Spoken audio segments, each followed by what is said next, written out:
இருதயத்தில் எழுதி கொடுக்க வேண்டும்.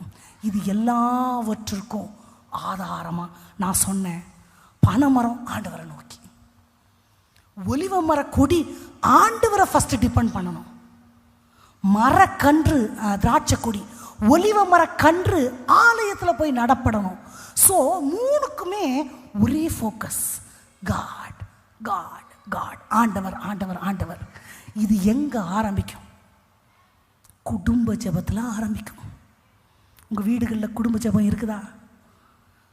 2 நேரம் பண்ணணும். 2 நேரம் பண்ணாட்டி அட்லீஸ்ட் ஒரு நேரமாவது எல்லாரும் குடும்பமாக தான் உட்காந்து சாப்பிடணும்.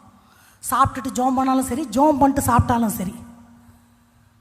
காலையில் சில நேரம் முடியாது, மதியமும் முடியாது, பிள்ளைங்க ஸ்கூல் போயிடுவாங்க. எனக்கு தெரிஞ்ச வரைக்கும் நைட்டு அதை நம்ம வச்சுக்கலாம். நான் ப்ராக்டிக்கலாக சொல்கிறேன்.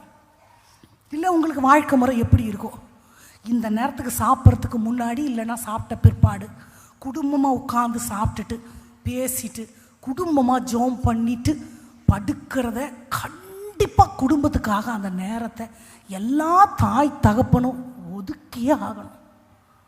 அதில் அவ்வளோ குடும்ப ஜெபம் இல்லாத வீடு கூரை இல்லாத வீடு. கூரையே இல்லாத வீட்டில் எப்படி குடியிருக்க முடியும்?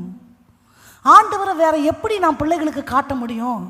ஞாயிற்றுக்கிழமை ஒரு நாள் கூட்டிகிட்டு வர்றது, இல்லைன்னா படிக்கட்டுன்னு விட்டு போட்டு வர்றது, ஆன்லைனில் பார்க்குறது, ஏதோ ஒரு நாள் டீன்ஸ் மீட்டிங்கு, சண்டே ஸ்கூலு ஒரு நாள் அட்டன் பண்ணுறது எப்படி அவங்களுக்கு பத்தும்?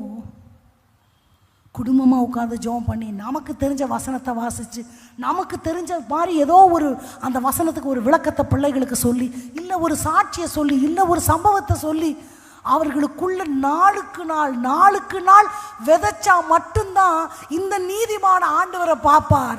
இந்த திராட்சை கொடி ஆண்டவரை டிபெண்ட் பண்ண முடியும். இந்த ஒலிவ மரம் கண்டு ஆலயத்தில் நாட்டப்பட முடியும்.